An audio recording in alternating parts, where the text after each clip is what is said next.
Hello everyone, how are you doing? This is MD Tech here with another quick tutorial. In today's tutorial, I'm going to show you guys how to resolve the net error certificate date invalid that you are experiencing on your Google Chrome web browser. So this should hopefully be a pretty straightforward process here, guys, and without further ado, let's go ahead and jump right into it. So assuming that you're experiencing this issue across multiple websites, it's not just one particular site, but it's just every website you're going to seems to be generating the same error message. First thing I'm going to recommend doing would be to check our date and time settings down in our taskbar. So most of you guys probably have your taskbar oriented along the bottom of your screen, and the date and time settings are usually in the bottom right corner. So we're going to go ahead and right click on it and select where it says adjust date and time. So if you notice that set time automatically perhaps is turned off, I would suggest looking into just turning it to the on position here. Make sure your time zone is set correctly as well.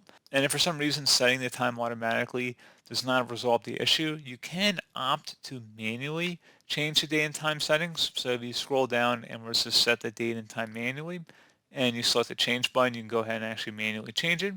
However, in order to do that, you have to toggle off the set time automatically option. So then you can go ahead and select change, and then you can change it from the screen here. And you can also sync with internet time as well by selecting that option. So a pretty straightforward process on that, guys. I mean, there really isn't too much more to say beyond that. So pretty straightforward process, guys. One further thing I would do as well, if you're still having an issue, would be to open up the search menu, type in CMD, best match, or come back with command prompt. Go ahead and right click on that and select run as administrator. If you receive a user account control prompt, select yes.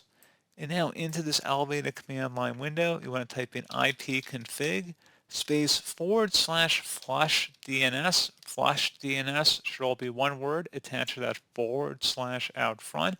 Hit enter on your keyboard. Should come back with a Windows IP configuration. Successfully flush the DNS resolver cache message here. And once that's done, go ahead and type in the next command, which is netsh space winsock, WINSOCK, space reset. Again, exactly how you see it on my screen. Hit enter. Should come back with successfully reset the WinSock catalog. You must restart the computer in order to complete the reset.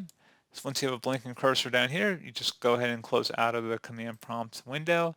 And we're going to go ahead and restart our device at this time.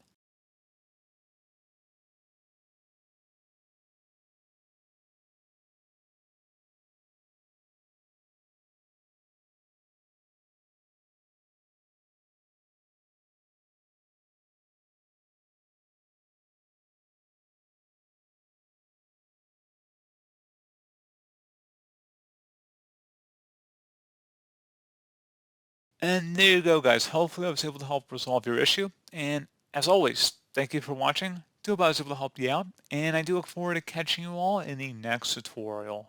Goodbye.